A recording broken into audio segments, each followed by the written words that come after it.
atoso fine obwa me mema unsem nyina aka uti asije me da se ni nyina ye obadi obaba na unu said ho aye fa kamfono nyame abode ma metimu nyame de nanka na yento aso na sije wonim se na no ne nansa na me ba ha ya ne me ne oni ayo watim ni nyina ka bom a ye de papa kege ka bobu ho nsem atudwa ayede eji emwa na usa brantie na ode post ndi kan ba ye no dan me boni di bari majiman na se enura no oposi ekra ya beto dwa se the former president ye na wotu franka ye diama NDC amanyoko no wa ye donation e dia touch se omo enfan hwe keke ka bobo fantastic na dia me kwa kenkan na me hu 5000 Ghana cedis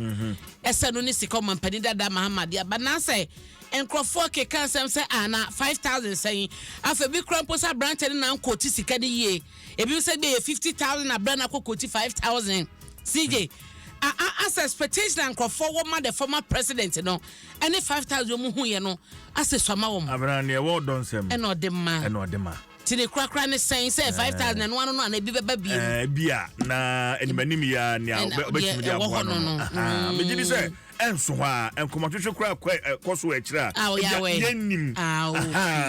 ya bia na yare hwem ne bia say din betu kwan kra kohwe na bibisa ana ebe special hospital bi na ko ni nyina na me gidi say o mampani dada obetu sa anamon no Abena enti yenhwe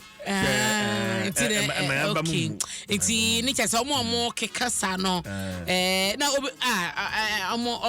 omo nya botre so ahun mu se wo hu se o ye former president ebia naka ebe na wo hwa anim se o de be 50000 na se bibia etisa but ninjina ye enkete ne kambom eyemua anti former president wayade na ebimra biem na ye kan say na ka beba boyi MPP amanyoko eminyante ye de wo mo Ghana obi ade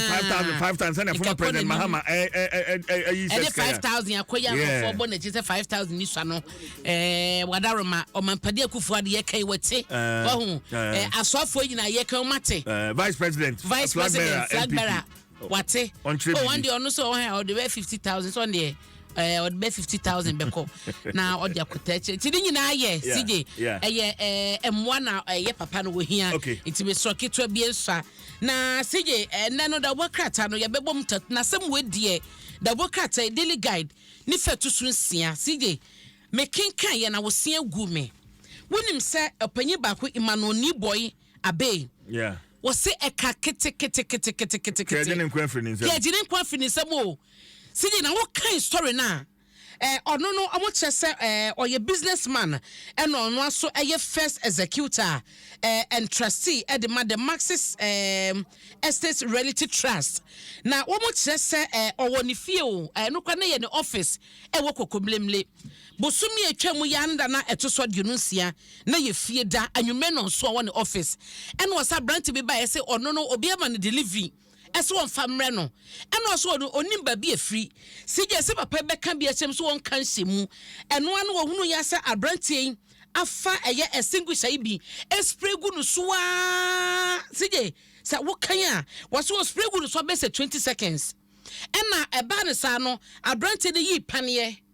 asa pane ne chese nko de be wono na adeko ewom no be so de woni ti ho a wapia gu ni tim wode wone bo wapia gu ne bo into so oni abrante ne tentam ye pa ene nyasem kuma omo tentam ya na so no tum na ho de no ebru abrante de de ne so se no ne okada ba ko ne ba okada ne wa bonten twen no into ho se atia fa so tumeje panye na nekita ne fini sem no ena che so kan na mu kruma si fom ena okotena okada no so enti ena nipa wo so te se wo ye dedeni ade o mu nyina ekodi akire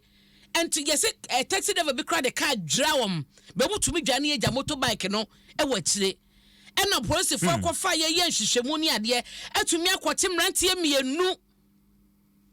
e wasam ekoso imu o na omo che se enra na enka wose court da no eba no mo kodu da so my circuit court no wo mo te ya ne sa ne e call biaba amomo san returning nipa mienu ya sese no police for sakam no e returning omo back to the police station oman fa asem no kra no oman for man ko gina court na no na businessman na ya suspect say ase tumi bia na se powers bi free baby a epiepia say jama omo ya amasem na police case Nsem ranche ne ja omo ana se de yenya omo che say dan so 26th no na no joda ya and the court no mo kodru court no na call ba ye and a prosecution no wo mo sade emrante no eso machi call ye se ba ne sen wono na ye ne case no onim ho hwe wono ye na asam no ye nka hwe fa nkire no sije enti se ne de wo ho ma woni na ho pa ma woni na ho na se Ghana no we ye nya no a sije omo nya no a enka ma jenen fa se wo jepa yi enka no anu ko makuno na omo so omo koye na empanyefo kwa hwehwe sa panye na ode ba yenim no wo so omo de akọ Ghana Standards Authority say na eye acid ene gum acido enti sije ode wo wuti kwa no pia gum a wawie sije enti eno ne de mekasa anopai me de beba ebre ne ko enti